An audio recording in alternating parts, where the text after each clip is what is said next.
Bent aludtam a belvárosba, ott viszont lelöktem a lépcsőn egy öreget.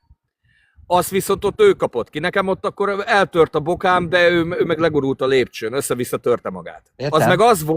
Az meg az volt, hogy feküdtem a lépcsőházba, azt kijött egy nő, elkezdett ordítozni. Azt mondom neki, hogy jó van, akkor kimegyek.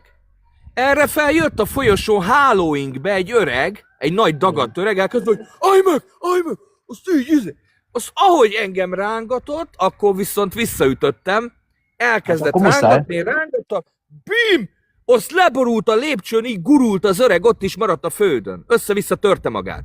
Én meg elkezdtem szaladni, és ahogy szaladtam, kicsuklott a kicsuklott, hagyj mondjam már végig. Ahogy szaladtam, az öregre hívták a mentőt, ahogy szaladtam, nekem meg kicsuklott a bokám, a lépcsőn. Jaj.